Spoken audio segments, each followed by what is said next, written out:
In our minds, there are two parts. There's a conscious mind and an unconscious one. Now, in my conscious mind, I'm aware of the passage of time. I can feel the vibrations in my chest, and I'm self-aware of the things that I'm saying. Beneath that, there's an unconscious mind. And this is an accumulation of every experience that I've ever had, condensed into subtle associations that I have with each word, with each experience. This personality and identity makes each experience completely unique to the person experiencing it. When I say a word like money or health or society, your understanding of that word as a concept is colored by every experience that you've ever had. Our associations with words and all experiences are subtly changed by everyone that's come before it. They build on top of each other. Now, what we've created with AI is the same thing. It's an unconscious mind.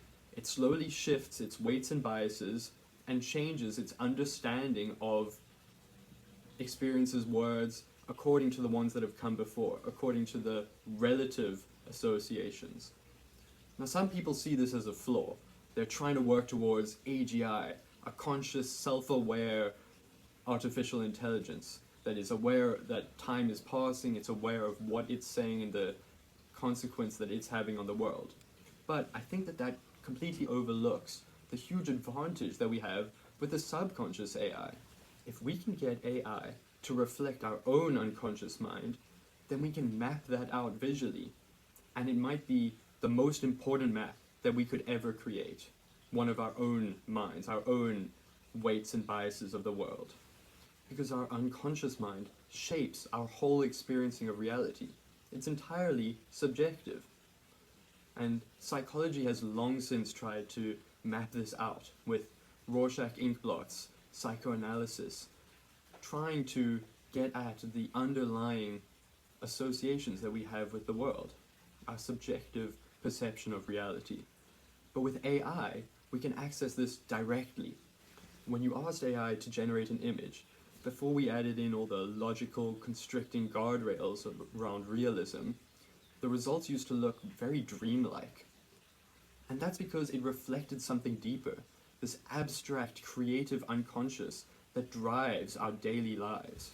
We've ignored our unconscious mind more and more over the past few centuries, trading in intuition and feeling for logic and structure and control.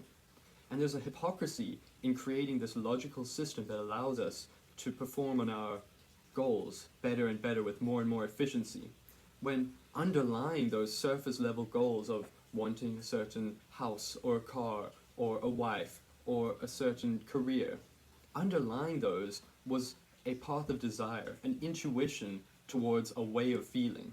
There was a desire for connection, for love, fear. Those are the underlying driving factors. Abstract connections between concepts existing in our minds. We just construct it into a logical way into, okay, I need to achieve this goal, then I'll feel a certain way. The feeling is what drives us. That's the path that truly guides us. And Inner Atlas helps you map it.